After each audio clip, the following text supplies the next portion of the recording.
The scene is set on a snowy night at a secluded cabin. Inside we see that a glass of wine has been spilled onto the floor. It is revealed that the wine was poisoned and it has been consumed by our protagonist in this story, a blonde man with long hair named Ian. In front of him stands a regal man, who says that because Ian is so strong he mixed in a stronger dose, and he should be dead in minutes. Ian looks up, wanting to know why this guy has betrayed him like this. He says that it is because our protagonist is too strong.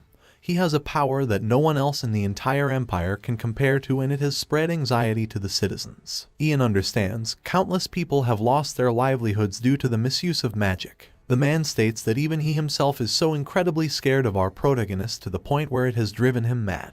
He apologizes to Ian, even referring to him as an old friend and saying that he will never forgive himself for this. He then turns around and exits the cabin, entering the night and leaving our protagonist behind. Ian remains on his knees, slowly dying from poison as the cabin begins to ignite on fire. It is revealed that he has a trick up his sleeve.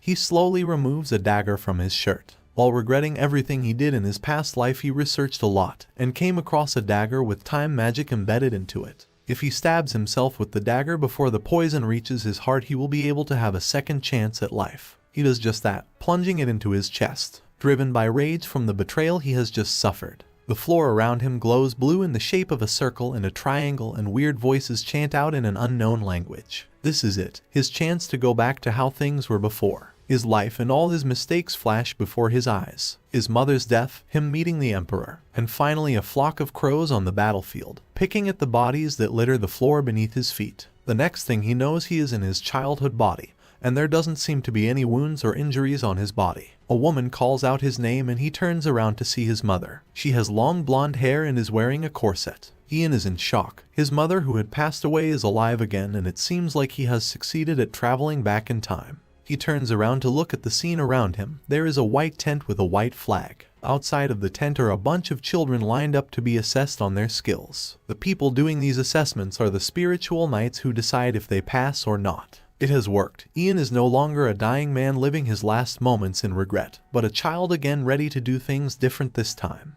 Magicians are the foundation of this nation's empire, and in order to be trained, all children have to take the Manhwa reaction assessment when they turn 12. The first part is the Manhwa brain, which is responsible for the manifestation of magic, and the second part is the Manhwa heart that controls and generates magic. Those who have both of these talents are admitted into the Magic Academy, and upon graduation they are treated like nobles. Ian has gone back 30 years, which is further than he expected. He spent so much time researching the dagger he used and was lucky he had it on him at the time of his death. The reason he was so interested in turning back time was because he wanted to clean his hands from the blood they were stained with. He killed numerous people in his old life. He was loyal to the emperor, who was his closest friend, named Ragnar, but it turns out the emperor was just using him and discarded him like trash in the end. Ian isn't going to let his life end so meaninglessly like that again. He tells himself that this time things are going to be different. He leaves his mother and begins to walk over to the spiritual knights. He approaches one of the guards and introduces himself as Ian Page from Mogrian village. The guard smiles and recognizes our protagonist as the son of Venessa. He allows him to enter the tent but tells him not to ask too much questions to the magician inside. In the tent we see the magician. He has long black hair and a ponytail. He tells Ian to lower his head a little as he is going to use mana to stimulate his brain. Ian does what he says and feels a little dizzy for a moment, but it is only temporary. The magician smiles. He has discovered the mana brain and the mana heart inside Ian and says that his life is going to change for the better from now on. Ian doesn't seem happy about this information, probably because he was already expecting it. He tells himself that it is not enough for him to just get into the academy. He begins showing off his skills, lighting a fireball in one hand and manipulating water in the other, casting 2 spells at once. He tells the magician that he was just randomly able to do this one day. The magician can't believe it and asks if Ian is sure someone didn't teach it him. When Ian says no, the magician gets serious and leans forward, asking Ian to speak the truth. He is able to use interrogation magic that can determine if a person is lying or not by analyzing the body's reaction. He tells Ian not to lie or he will be known as a traitor to the empire, and his family may even get executed. Ian doesn't get flustered though and stands by what he said. He learned how to do that without being taught. The magician is impressed. His interrogation magic doesn't find any lies, and he wonders who this kid is. They are interrupted by the sounds of Ian's mother screaming, and he looks out the tent to see what's going on. Vanessa is being bothered by the guard that was standing outside the tent. Grabbing onto her arm, he says that she has been widowed for 7 years and shouldn't be playing hard to get at her age. The magician and 2 knights exit the tent demanding to know what all the fuss is about. The guard gets scared, telling them it is nothing and some lowly kitchen maid was just causing problems. This makes Ian furious. How dare this punk call his mother lowly? It looks like he is about to do something.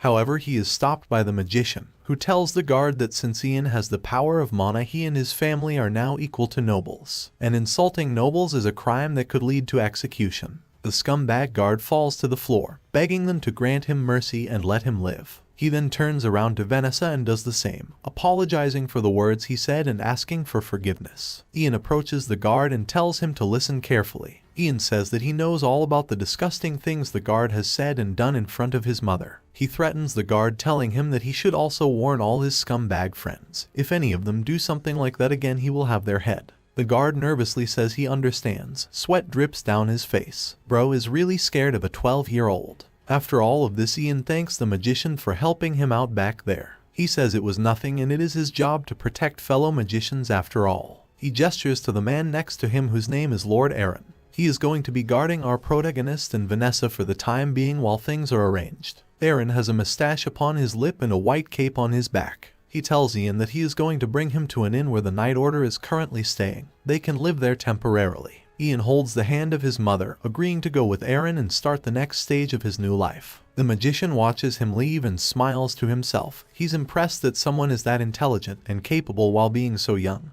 He is so impressed that it looks like he is going to have to report it to the imperial family. That evening the sky is dark and the town is quiet. The guard from earlier walks down the street angrily, drunk and furious that some kid and a lowly kitchen maid were able to force him to his knees. He tells himself that in the near future he is going to get payback by getting freaky with Vanessa while Ian watches. A hooded figure can be seen behind him. The hooded figure uses paralysis magic on the drunk guard and he is frozen in place on a bridge. The hooded figure is Ian, who overheard what the guy just said about his mother and isn't happy. He removes the hood from his head and begins fabricating a story to explain the guard's death, saying he was humiliated and found comfort by drinking. He then got so drunk that he accidentally tripped into the river and drowned. While the man is paralyzed, Ian pushes him into the water and watches him drown. Ian thinks for a while on whether or not it is okay to let him die like this. After all, the whole reason he has come back in time is to be a better person this time. Looking into the distance, he realizes that he will never be able to completely wash the blood from his hands, and the best he can do is to just protect the people most precious to him, like his mother. He watches the guard's lifeless body float around, and it reminds him of how the Emperor left him to die in the cabin in his past life. Ian quickly returns home and begins feeling exhausted. Using that one paralyzed spell has depleted his mana. He tells himself that he needs to grow his small body as fast as possible while approaching his sleeping mother. In his previous life, he received recognition as a first-class magician after attending 1 year of Magic Academy. However, even though he became a magician, his mother wasn't able to live a life of luxury and passed away. Ian looks down at his mother, saying he is going to be sure to protect her this time around so she can live longer. The scene cuts to a large regal building. It is the Green River Empire's capital. Inside is the Emperor of Green River, whose name is Terry. He is blonde with a blonde mustache and fancy clothing. He is in the middle of a conversation with another magician named Herbert, and the two of them are discussing our protagonist. Herbert explains that mana is an energy that flows and circulates in blood, and from the moment someone possesses a mana brain and mana heart, they are recognized as a magician. However, in order to actually use this mana properly to cast magic, a person must be trained. Yet our protagonist was able to freely use magic without training. He compares our protagonist to someone called the First Magician. This was someone long ago who taught himself how to use mana.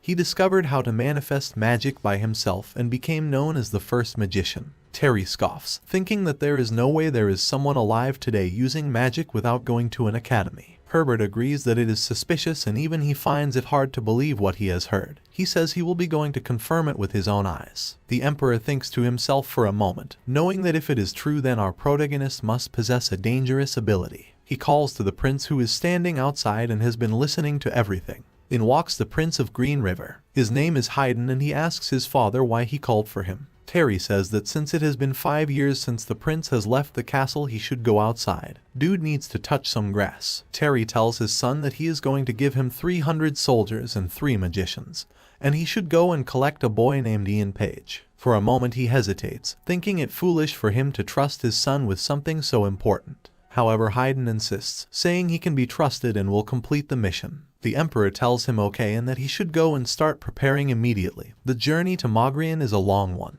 Herbert, who is still standing in the room, jokes, saying that he should go and prepare too since it's going to be hard for him to find 3 magicians that actually want to go outside. As soon as he leaves the room, his face turns serious. His assistant next to him asks if he is going back to the tower to find the magicians, but Herbert says no. He begins walking ahead with his eyes focused, saying that there is somewhere he needs to head first. The scene cuts back to the place where our protagonist is staying. He looks out the window as if he is expecting someone. He knows the imperial family should be coming for him very soon and things are moving as planned. Ian knows that the magician must have been impressed by his skills and immediately reported it to his superiors, and that once the current emperor found out he would have sent the prince with a bunch of soldiers. He suspects Herbert will likely come too.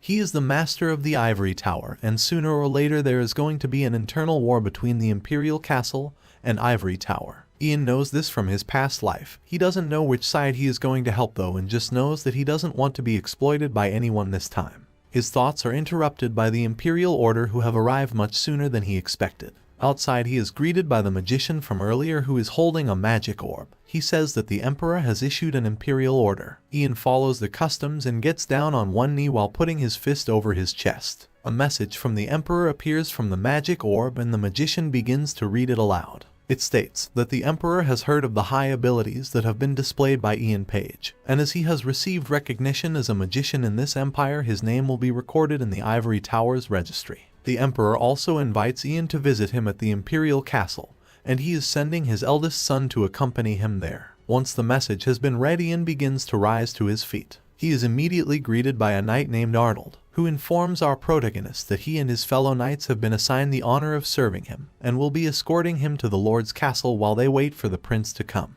The lord of the Mogrian territory, Marcus, awaits their arrival. He has a full beard and a fur coat. He looks over to his children, telling them to be mindful of their speech. Although Ian is young, he is still a magician, and the emperor is interested in him, so Marcus wants to leave a good impression. He extends his arms wide for our protagonist, welcoming him to their castle. Ian spends the next few weeks at the castle. He becomes a hot topic, and even the maids begin to talk about him. They are impressed that someone so young is able to create fireballs with his bare hands. We see Ian at the training grounds where he has been spending the majority of his time. He practices his magic by raising his hand and summoning a frost nova. It looks like he's got himself a fresh new fit too. His frost nova worked, and around him is now a bunch of ice and snow. However, Ian isn't happy and thinks that this isn't good enough. If he was in his other body, he would be able to freeze the whole castle, and not just the training grounds. His powers are limited and he needs something to make up for his lack of mana. Someone interrupts his training, rushing over all out of breath like something is wrong.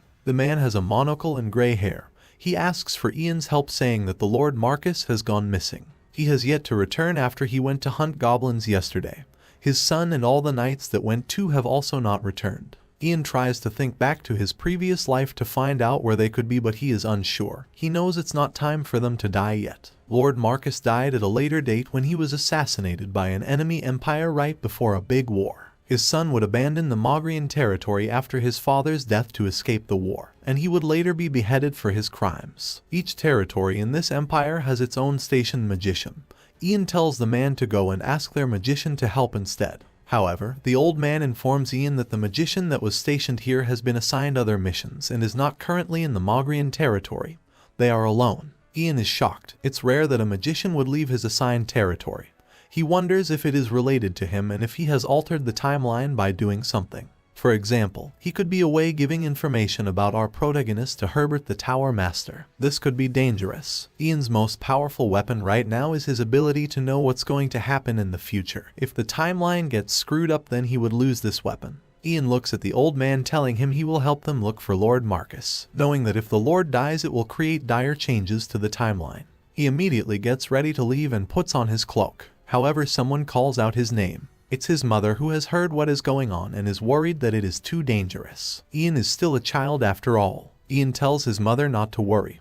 He may be a child, but he is also a magician now and he'll be back before she knows it. Lord Marcus's daughter also approaches our protagonist. She begs him to bring back her mother and father, saying she will do anything for him if he is successful, whether it be money, land, or servants. She will make it happen. Ian notices a specific ring on her finger and says that he will bring them back, but asks to borrow her ring as he can feel mana from it. He says it will help him in finding them, so the daughter agrees and hands it over. Ian puts the ring on his finger and can't believe it. It looks just like the one he saw in his previous life. It's known as the Magrian ring, a low-grade artifact that increases the mana of the person who wears it. It looks like the Lord passed it down to his daughter. She tells Ian that she wants it back after, as it is important to her. With the ring now on his finger, Ian gets a party of knights and heads out to find the missing Lord. The Magrian ring will make up for his lack of mana to a certain extent. The knights take our protagonist out to where they tracked Marcus to. There is a bunch of goblin corpses on the ground, but there are no humans to be found.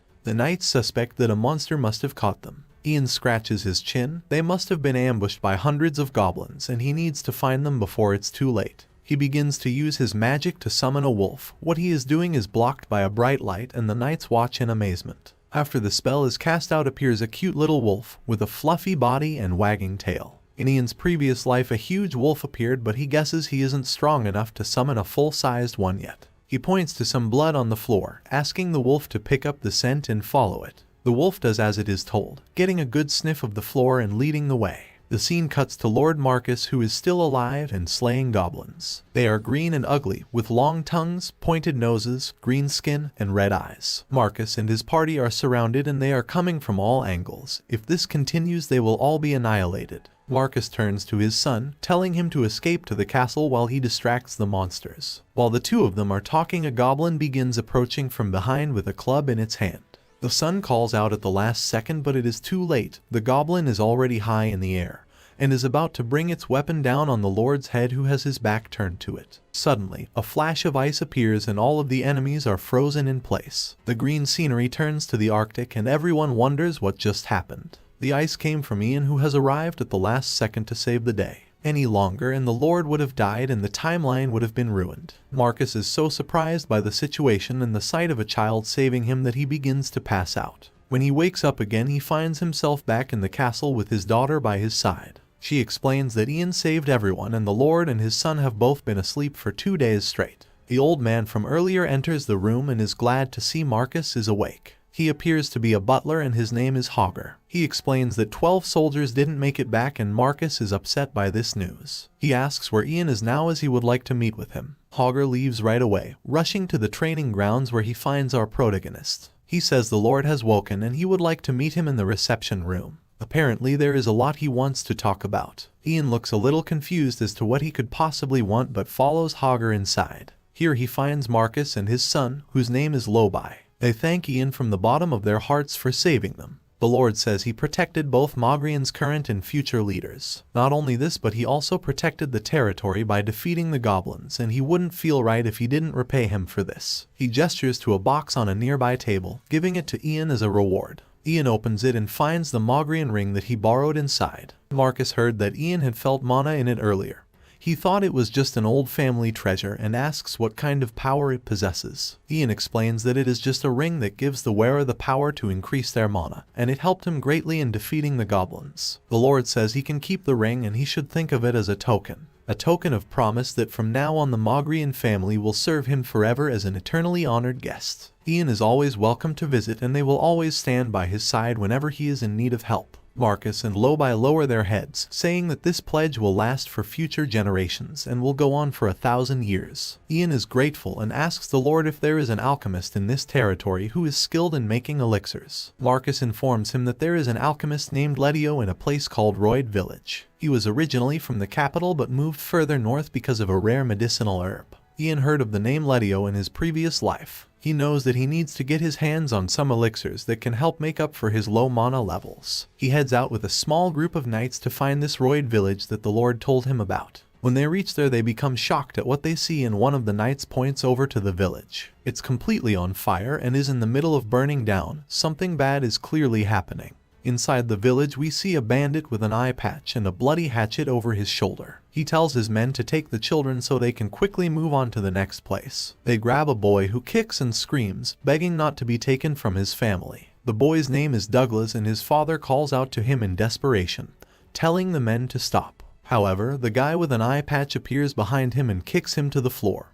He keeps his foot on the father's back so he can't move. Douglas continues to struggle, trying his best to get free of the villain's grasp, but it's no use. The guy with an eye patch pulls out a knife, saying he is going to kill Douglas's father to punish him for putting up a fight. He gets ready to swing his knife. A sudden piece of ice comes seemingly out of nowhere though, striking the villain in his back and taking him out. Douglas can only watch, still stuck in the grasp of another man. The remaining villains all look over wondering what just happened. A piece of ice really just appeared on a sunny day. More pieces of ice begin to rain down from the sky, like they were sent from God himself. The men all flee in terror, not wanting to die like their leader. It is revealed that this ice has come from our protagonist, who is perched on the edge of a nearby cliff looking down on the situation. It seems like his new ring really does help and has increased his mana a bunch. He looks down at it, wondering if it allows his mana capacity to reach that of a third-class magician. He walks down to join the people in the village who are mourning over citizens who were killed by the bandit attack. Luckily none of the knights were injured. Ian wants to know if the alchemist they came for named Letio managed to survive. He hears someone in the distance calling the alchemist's name and he immediately turns around to see who it is. It's Douglas, and it seems like his father is the alchemist our protagonist has came here for, but he is in bad shape.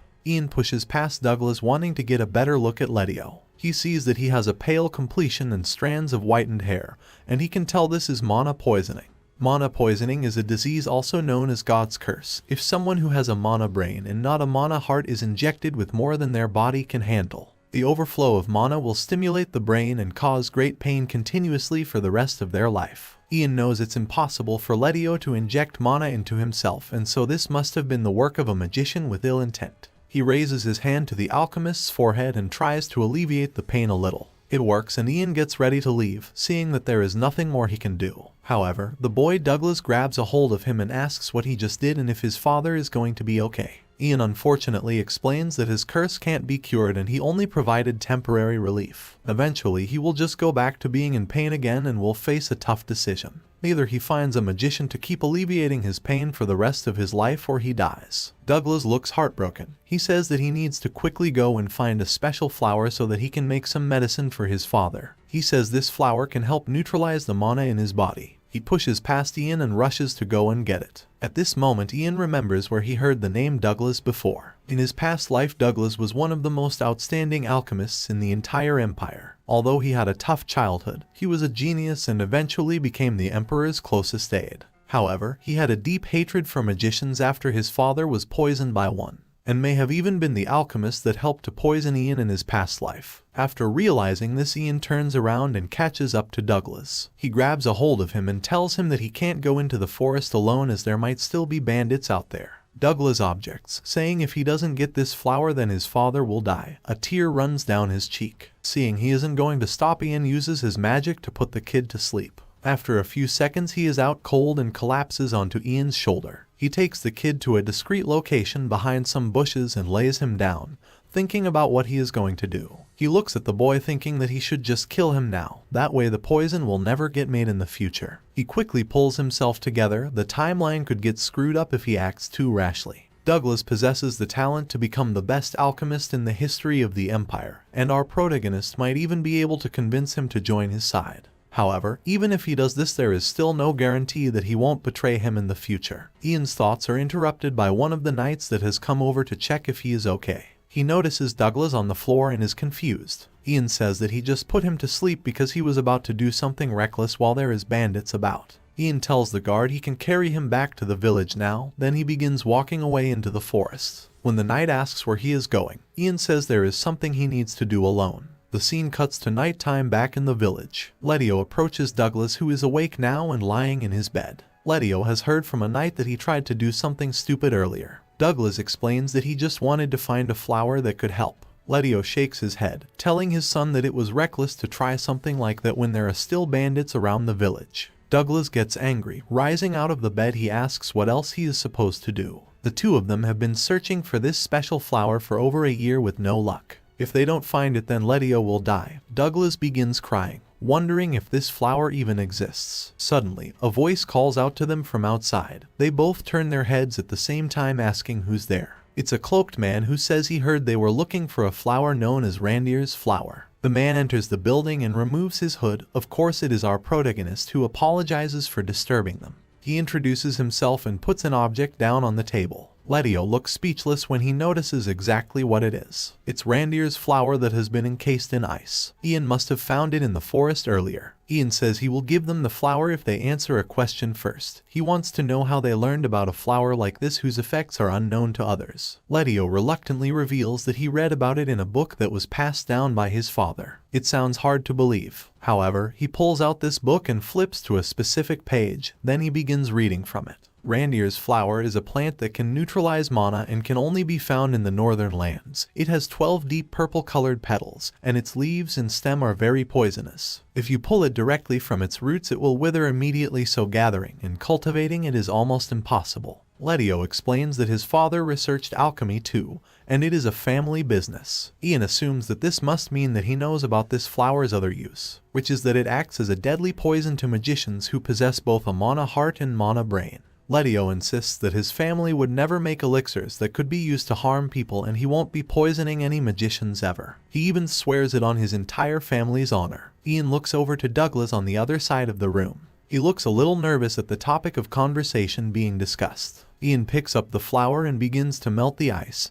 He thanks the alchemist for answering his question but also apologizes to him. Once the ice melts, the flower withers, and Ian reveals he wasn't able to harvest it properly and was only able to preserve its shape by freezing it. Letio feels let down and betrayed. He wants to know what kind of sick joke that was. Our protagonist only bought the flower over to prove that he can actually find it. He proposes a deal to the alchemist, saying that he will continue to alleviate his pain using magic while searching for a way to harvest the flower. However, in return, Letio must follow him into the capital, where Ian wants him to produce special elixirs that can help his lack of mana and to also make medicine for his mother when she gets sick in the future. Letio is confused. He asks why he can't just get someone else to do it since he isn't even that great of an alchemist. Ian insists that he needs someone who is going to stay by his side and make custom elixirs. He tells the alchemist to take a moment to think about it, and that he should consider his family too. Since earlier today Douglas was about to risk his life just to find the flower, and he doesn't want that happening again.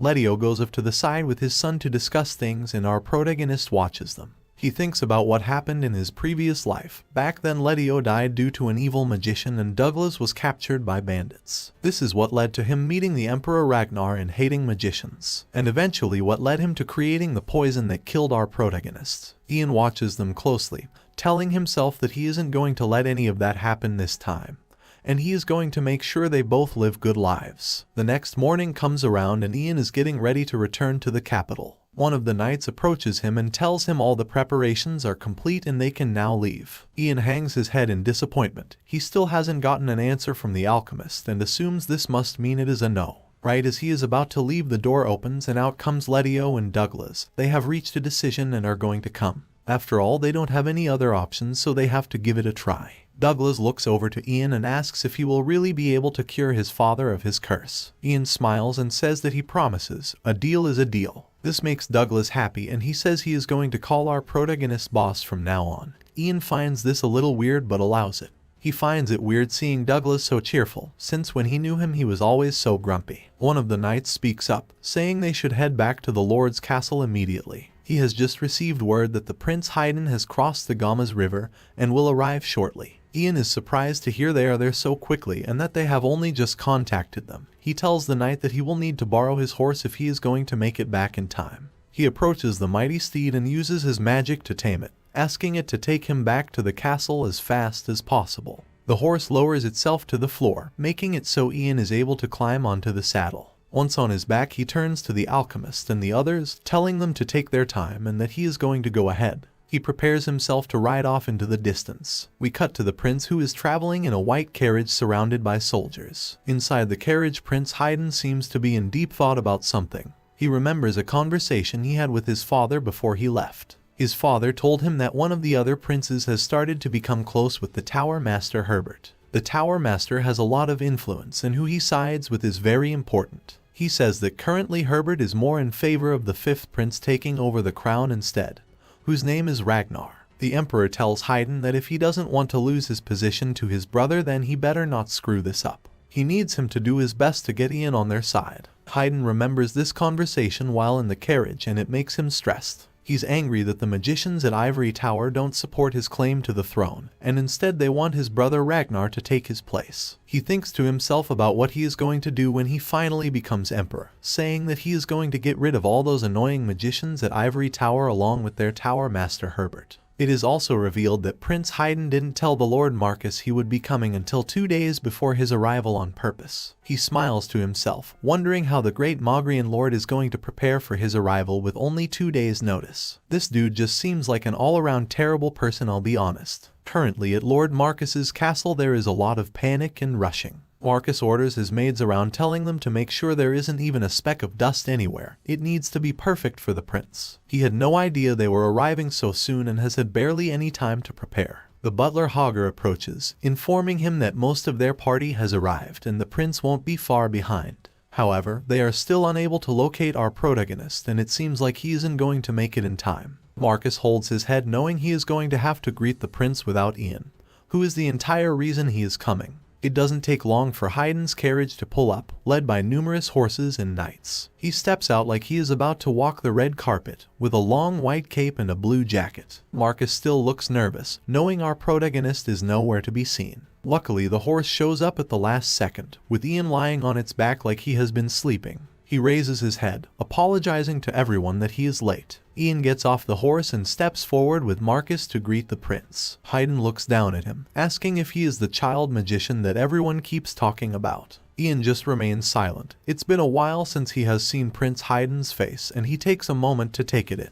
He also recognizes some of the guests he came with. One of them is a girl named Cecilia who was a spy from another empire in his previous life. Everyone enters the castle and later we see Haydn drinking some wine next to a knight. He is the captain of the 2nd Imperial Knight Order and his name is Oliver. Prince Haydn is annoyed and says he hates everything here except for the wine and he doesn't like our protagonist either. Oliver just stays quiet, not wanting to say anything that could make the prince more annoyed. Elsewhere in the castle is Cecilia. She is a spy from the Cold Wood Empire. She has been given orders to confirm if the rumors about Ian are true, and if they are she must capture both him and his mother alive and bring them back to the Cold Wood Empire. She looks around but can't see him anywhere, so she begins to wander around trying to find him. She finds Ian outside at the training grounds. It's the middle of the night and bro is still out here. Cecilia smiles to herself while sneaking up on him. She decides to check if he is really as strong as people say and prepares a magic attack. She decides to just use a weak attack and sends a bunch of magic missiles down onto Ian. He reacts quickly by putting up a shield. He then turns around asking why she would greet someone in this way. The woman smiles, saying she was just playing a prank on her junior. Ian gets serious though, addressing the woman by her full name, Cecilia Coldwalker. This wipes the smile off her face as she realizes her cover is blown. She asks Ian how he knows her name. Ian's face appears sinister. Of course he knows her name. He was the one who got rid of all the Coldwalker spies that were hidden in the Empire in his previous life. He slowly begins approaching her, while naming the names of all the spies that are here. Cecilia backs up in shock, thinking that Ian is crazy and she definitely wasn't expecting him to know all of this. Eventually she realizes that Ian is just a kid though, and she is a much older magician. She smiles and prepares to launch a fire attack, sending a curtain of flames out in front of her where our protagonist once stood. She says that even if he knew she was a spy, it was foolish of him to reveal that he knew. She assumes he is dead until a foot steps out from the flames. He is very much alive and smoke evaporates from his body. He begins to charge up a magic attack of his own. Cecilia looks up at the sky and her eyes grow wide. She wonders who exactly this kid is and why he is so strong. The moon is blocked out by a bunch of ice crystals that are about to rain down. Ian tells Cecilia that he was expecting her to come and find him, and he was waiting at the training grounds just for her. He raises his hand, launching the ice crystals forward like bullets. Cecilia quickly reacts and puts up a shield, protecting her from the incoming projectiles that strike it with great force. Things don't look good for her and the shield begins to crack when faced with the power of Ian's attacks. Ian doesn't stop with ice. He summons a huge fireball in the palm of his hand. He then pushes it forward in the direction of his enemy. It's at least 3 times the size of him. Cecilia can only grit her teeth and hope for the best as her shield slowly breaks down. She isn't able to move while it is up. Some of the attacks break through, slicing at her arms and legs. She realizes she isn't going to be able to keep this up. As the fireball comes crashing in, she releases her shield and tries to run out of the way before it hits her. She collapses onto the floor and is just grateful she is still alive. Her body is covered in wounds and her cheek is cut. Cecilia thinks that Ian's mana should be depleted by now, and someone will for sure arrive after hearing the commotion, so she should be okay. Ian slowly approaches and says he is going to expose her to everyone, telling them that she is a spy. Cecilia smiles, knowing that there is no evidence to prove something like that and there's no way people are going to believe a kid over her. Ian smiles too though, saying that he has evidence on the Coldwalker spies that even she doesn't know about. It doesn't take long for the night captain Oliver to arrive along with others. He asks what happened. People rush over to Cecilia to check on her injuries, helping her up off the floor. Ian speaks up, saying that he caused all of those injuries. Everyone quickly turns their heads to look at him. He continues, making up a lie that he saw Cecilia talking to someone wearing a mask, and when Cecilia spotted him she tried to kill him to shut him up. Oliver finds this hard to believe. However, Ian claims that he has proof. Apparently Cecilia has a special marking branded on her body that all Coldwalker spies have. Oliver demands that Cecilia has her body searched for this marking, which causes an uproar. Two men stand in front of her saying that this is inappropriate. He claims that they are all just magicians that were sent by the ivory tower. However, Oliver pulls his sword. The prince is staying here and he will get to the bottom of this incident to make sure it doesn't put him in danger. He signals to some other knights to come over and search Cecilia. They do as he says and there is no more arguing. After the search, Cecilia looks unhappy. Blood still covers her clothes and she is badly injured, needing immediate medical attention. The knights inform Oliver that they couldn't find anything on her body that resembled a marking. The knight captain looks over to our protagonist, wanting to know if he was lying. Ian assures him that he wasn't. He walks up to Cecilia and places his hand on her back. He casts a magic spell and a blue light emits from his fingertips. Cecilia looks worried and asks what he is doing. Suddenly, the marking he was talking about appears on the back of her neck. It's a circle with a triangle in the center and weird symbols. Cecilia didn't even know she had this and Ian smiles to himself. Coldwalkers are sent to training institutes while having a mark branded on their body from when they are babies. Even they themselves don't know this information. Ian found this out in his previous life after interrogating an administrator. Oliver and the others are shocked. However, they have no idea what the marking means and haven't seen it before. Based on the current situation, he thinks it would be best to treat Cecilia's wounds first, and then interrogate her later. He turns to two other magicians, telling them to prepare a mana prison to keep her from escaping for the time being. He then turns to Ian with a serious expression. Stars shine in the night sky behind him and his sword shines in its sheath. If everything Ian has said today turns out to be the truth, then Oliver says he will have to report it to His Majesty immediately. This is exactly what he does. He heads straight to Prince Haydn and tells him how our protagonist managed to beat Cecilia, a third-class magician. Haydn is impressed and didn't think the child was that strong.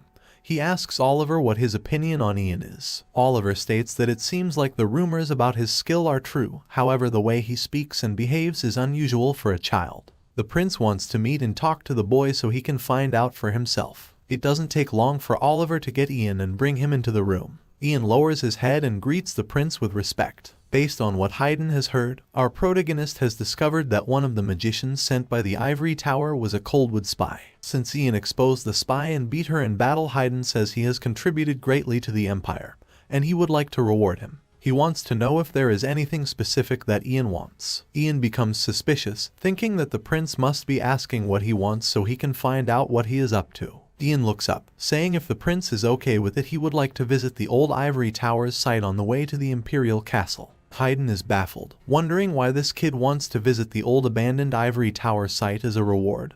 There is nothing to see there. He ends up agreeing though, when Ian says it is a place he has only heard about and he has always wanted to visit. Ian smugly smiles to himself. It looks like he's going to be able to attain it much sooner than he thought. In the deepest basement of the old ivory tower site there is an item known as the Dragon Tongue Book. The dragon's language in the book played a crucial role in his research of time magic in his previous life. This one book contains the records of the essence of time magic. He found it a few years before he died but was only able to understand a very small part of it.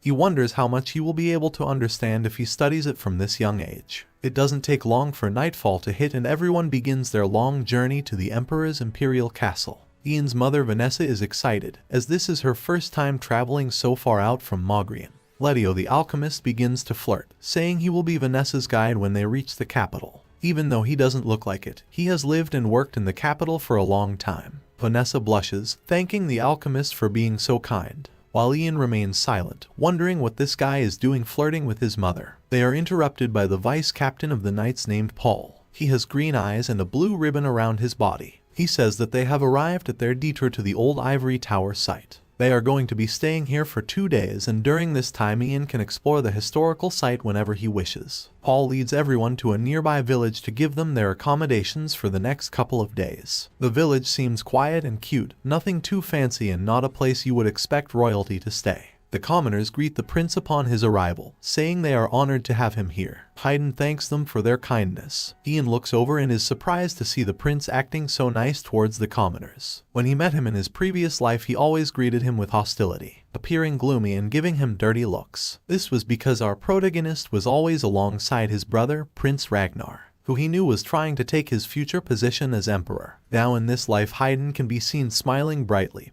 having conversations with commoners who are not nobles or royalty. A part of Ian begins to understand why the current emperor is so fond of him. A voice calls out Ian's name. It's Douglas, who wants to know when Ian plans on going into the old ivory tower because he would like to tag along as well. Ian sighs, knowing that he probably won't be able to find the book in the basement with Douglas by his side. He can't bring himself to say no though and agrees. Douglas's eyes grow wide. He's super excited to go inside. Their parents are both watching them from a distance. They are glad to see their children are getting along. Letio turns to Vanessa, asking her if our protagonist has always been so mature. He doesn't act like other 12-year-olds. Vanessa reveals that he matured early. He remembers her late husband a lot and is very thoughtful and considerate. Even though he doesn't say it, Vanessa can see him trying to fill the absence of his father in the family. His father wasn't a magician like him and was just a normal person named Prayan. Before Ian was even born, he went to work one day as usual, and then suddenly went missing.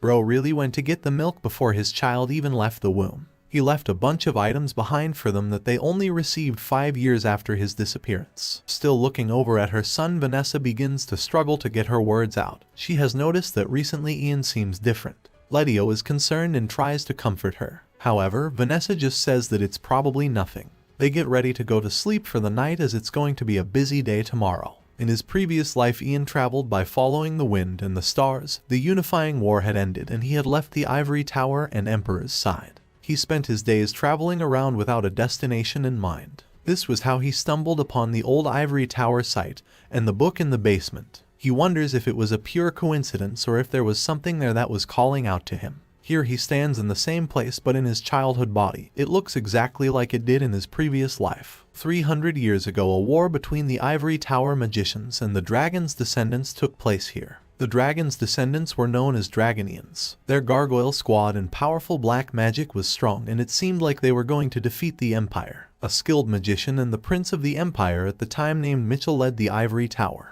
They actively suppressed the Dragonians and annihilated the gargoyles, protecting the peace within the Empire. After the war, Mitchell refused to become emperor, and instead became the Ivory Tower master. He built a new tower in the current capital, and this old one was abandoned. It has been a long time since people have even cared to step in this place, and it has fell into ruin. Ian walks around the rubble searching for a specific spot that he remembers from his previous life. When he finds it, he waves his hand, casting magic to open a secret passage. The passage is dark and has a long staircase leading downwards. He follows it. Upon reaching the bottom, he uses his magic again, this time to light up the room that is hidden from any sunlight. In front of him stands a gargoyle statue, its wings spread wide and teeth sharp. Ian was surprised when he first saw this gargoyle statue, but it's not going to catch him off guard this time. Suddenly, the gargoyle comes to life. Its eyes glow purple and it lets out an echoing roar. It leaps into the air, coming straight for Ian. In his first life, he had no idea that a gargoyle he thought went extinct 300 years ago would be hiding here. Things are different now though, and he uses his magic to summon a ball of water. He launches it at the stone monster, striking it in the chest. It flies backwards and crashes into a nearby wall.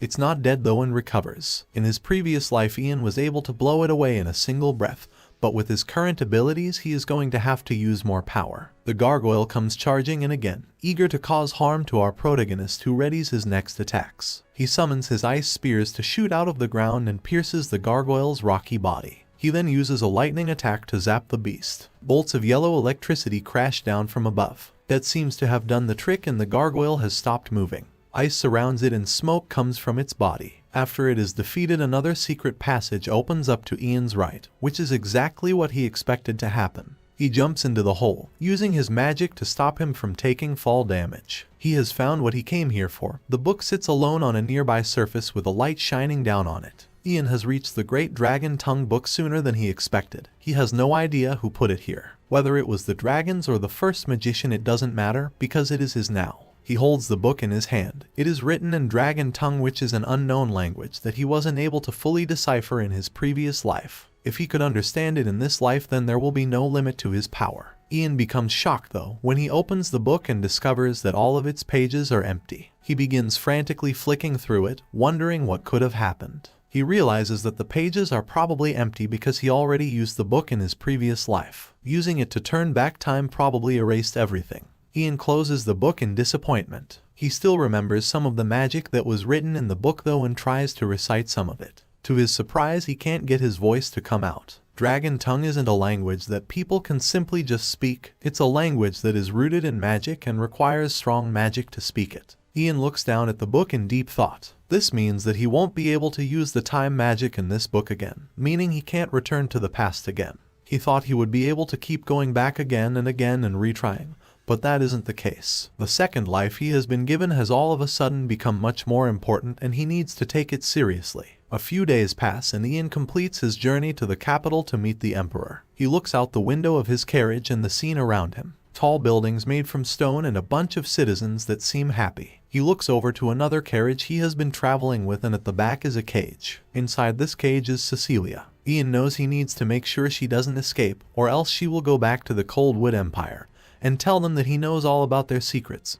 which would cause problems for our protagonists. The party continues riding into the capital, making their way to the Imperial Castle, until they are blocked. It is Herbert the Tower Master, who is standing at the gates alongside a row of magicians. He demands that they stop. Oliver gets off his horse, asking what authority Herbert has to be blocking the path to the castle. The Tower Master explains that he has a direct order stating that he is in charge of everything related to Cecilia's investigation. Oliver seems suspicious, wondering how he managed to get an imperial order for something like that before she even arrived in the capital. Herbert puts his hand on the knight's shoulder, saying that all rebellions should be dealt with as quickly as possible, and that the Ivory Tower will handle this interrogation. Oliver knows something fishy is going on but can't argue with a direct order. He tells his men to hand over the criminal Cecilia to the Tower Master. Upon hearing the word criminal, Herbert turns around seriously. He says that she has not yet been proven a criminal and so should still be treated like a regular magician.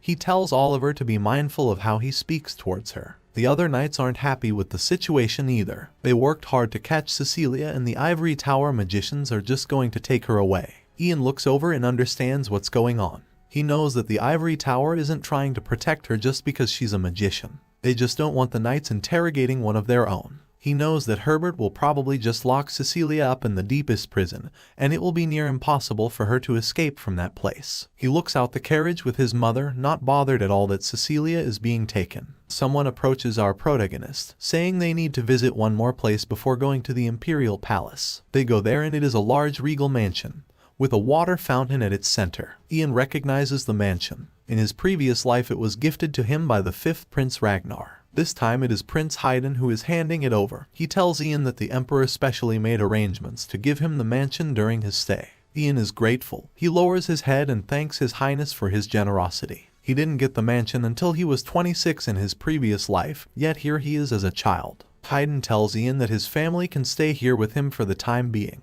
but now the two of them must go to the Imperial Palace to see the Emperor. Ian understands, but asks if he can show his mother around his new mansion first. Haydn accepts and Ian takes his mother inside. She is stunned by everything she sees. It's all so expensive and shiny. She becomes even more stunned when Ian tells her that this is going to be their new home.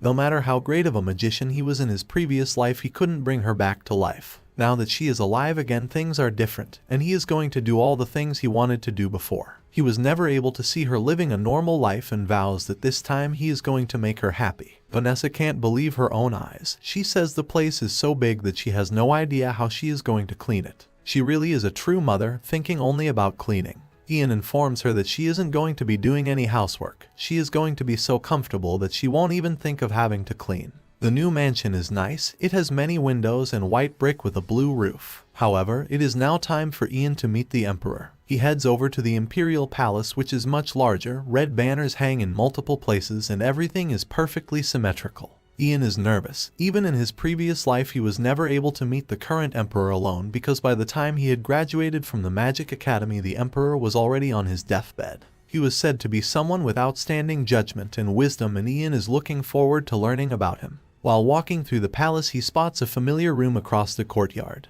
It's the room of the 5th Prince Ragnar. He was the son of a concubine. He resembled the Emperor in appearance but his personality was completely different. He was cold-blooded and merciless. Ragnar was our protagonist's old friend and worst enemy, the man that poisoned him at the start. Ian continues walking. Clenching his fist he wonders what he is going to do with Ragnar when he sees him again in this life. They arrive at the Emperor's room and the guard gestures towards the door telling him to enter. His Majesty awaits. The white and gold doors swing open and Ian stands in a fancy outfit. The time for him to meet the Emperor has finally arrived. The Emperor sits on his throne. It's tall and made from white marble with red cushioning. Upon entering, Ian immediately kneels down to the ground. As a humble servant he wishes the Emperor health and peace. The Emperor Terry tells him not to try so hard and to rise. Ian has achieved so much in so little time and there is no need for him to use manners. Ian does as he says, remembering that the Prince Ragnar said the same thing to him in his previous life when they first met. Next to Terry is his son Prince Haydn who waves and smiles, asking if our protagonist likes his new mansion. He does. It's more luxurious than he ever could have imagined. Sweat drips down his face as he is still nervous in the presence of the royals. Terry asks if Ian knows the reason he has brought him here, and the reason he was gifted a mansion as soon as he arrived. Ian doesn't know what to say. Should he be more direct and speak his mind or hold back and be respectful? He remembers the Prince Ragnar liked people that were honest and straightforward, and there is a high chance the Emperor is the same. However, he ultimately decides it is too soon for him to act so confidently and for now he should just continue acting like a 12-year-old. He replies to the Emperor's question, saying that he thinks he bought him because he's a little talented. Terry folds his arms, asking if Ian really thinks he went through all this trouble just because his magic abilities are unusual. Haydn snaps at his father to be more patient. Ian is just a child that doesn't know much about politics. Terry sighs. It's true that he called our protagonist here because he thought highly of his talents, and he was a great help to the Empire in catching the spy. The Emperor sits on his throne saying that Ian should be rewarded for his achievements regardless of his age, and that is why he is here. He asks what he wants. Ian looks down at the floor. He was expecting a reward from the Emperor, and has spent a lot of time thinking about it. If he was an adult, what he is about to ask wouldn't make sense, but since he is just a child, he can get away with it. He tells Terry that he would like to go sightseeing around the Imperial Palace, so he can tell his mother about all the beautiful things he sees. The Emperor finds this request a little unusual. However, Haydn informs him that he also asked to go sightseeing at the old ivory tower, and it must be a passion of his. It's normal for children to be curious after all. Terry grants our protagonist's wish and hands him an imperial seal. It's golden and shaped like a ticket. Using this he should have access to most of the Imperial Palace, and if he shows it to a royal guard they can guide him around. The Emperor continues, saying there is more stuff he would also like to reward Ian with. He has his servants bring in a giant chest filled with gold. I don't know how they carried that thing, it looks really heavy. He also gifts Ian a bunch of maids, saying he will send them to his mansion to make sure his stay is as comfortable as possible. Ian can't believe it. It looks like his mother isn't going to worry about cleaning anymore. He thanks the Emperor for his kindness and leaves. He closes the door behind him and takes a deep breath. The Emperor sure is different from the others, and Ian seems to think he is suspicious of him. He begins walking off, assuming that the Emperor must be like that with everyone, just like Ragnar was. For now, Ian needs to get a move on. He doesn't have much time and wants to use his imperial seal. He goes outside and shows it to a guard, asking if he can show him the way to the garden. The guard obliges. After some help he arrives in the place he wanted to go, the imperial family's safe haven. He remembers it from his previous life. Ragnar described it as a sacred place where people would serve the emperor and empress, and only the most elite can enter. Ian sneaks inside. He peeks around a corner trying to see if there are any guards around. There are a few, but they are all sleeping. They've got to be the worst guards ever. Ian sneaks up to them and uses his magic to make sure they are really unconscious. He then begins to walk around looking for something. It's unclear what he wants, but he knows it's somewhere around the first emperor's coffin. It takes a while. He checks everywhere using his magic to light the way until he eventually finds it. His eyes grow wide and he is unable to even believe what he is seeing. This is the whole reason he wanted to explore the palace. The item he has found is stone heart mushrooms. They are brown and capped and are sticking out of the floor next to a coffin. Ian rushes over there and harvests them. He puts them inside a brown bag thinking that this should be enough for what he needs. Suddenly he hears the voices of two people talking nearby, and they are approaching. He quickly turns off his magic light and hides, wondering who it could be. It's a magician and he seems to be worried that he shouldn't be in this place. The person he is talking to is one of the princesses, Princess Harry, who has long blonde hair and a blue jacket over a white dress. She assures the magician that they both have legitimate reasons to be here. At the moment it is unclear why they are down here, and Ian secretly spies on them for a while. The magician, whose name is Kevin, is worried and thinks the ivory tower should know about what they are doing.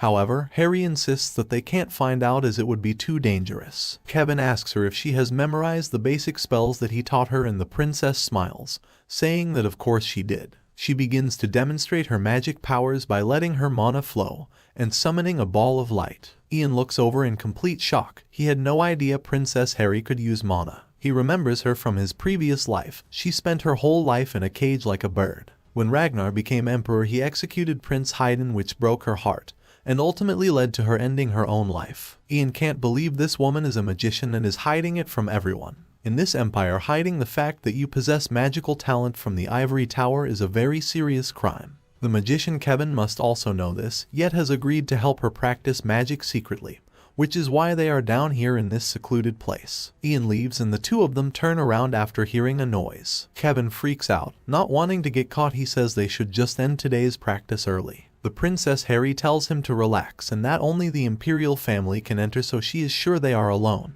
Ian makes it outside without being spotted. He has learned many surprising and interesting facts today. To think that the princess has committed a crime by hiding her talent. He realizes that she probably did this because she is scared of the ivory tower. The Tower Master Herbert clearly wants her brother Ragnar to inherit the throne, and having a powerful magician in the family could change that, even making her a target for assassination. Ian continues with his day, exiting the garden and thanking the guard for showing him the way earlier. The guard asks if he enjoyed himself, to which Ian replies that he did with a smile on his face. He rushes back to his new mansion ready to make use of the mushrooms he just found.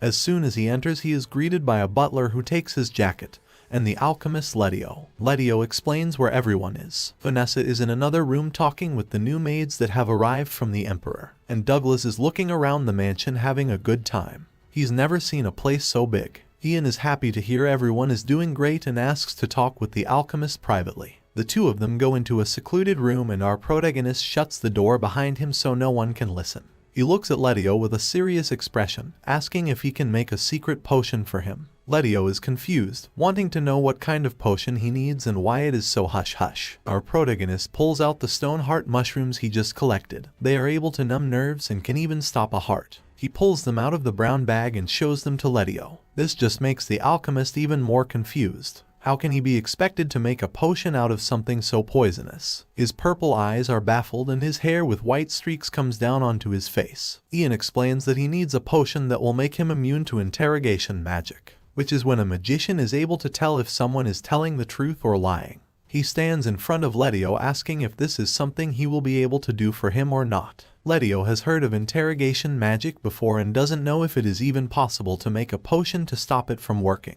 He says that he is going to need to run a lot of experiments to get it right and that it is going to take him a while. Our protagonist expected an answer similar to this, knowing that it is not an easy thing to ask. He tells the alchemist to just do his best and to take his time. While they are discussing this, someone knocks at the door to the room they are in. Upon opening the door, Ian sees that it is a maid. She lowers her head to show respect and is holding a tray with a letter on it. The letter is addressed to Ian. He removes it from the envelope and begins reading it. He sees that it is from the Ivory Tower. It states, "Dear Magician Ian Page, just like the Imperial family, the Ivory Tower eagerly looks forward to meeting you. We would like to schedule a meeting with you before you start attending the academy. You are already a decent magician who possesses abilities beyond the average magician, and it will be hard for you to relate to the students who can still only use beginner's magic. Therefore, we would like to arrange a simple meeting with you exactly a week from today." After reading this letter, Ian gets a little worried. If he is going to be visiting the magicians at the Ivory Tower soon, then he needs to prepare. He changes his mind to what he said earlier, telling Letio the alchemist that he will be needing the potion in a week and he should move quickly. He needs it before his meeting at the ivory tower. Letio thinks that this is going to be impossible and that even if he sacrifices his sleep he is going to struggle. He wonders what on earth he is going to do in order to get it finished in time.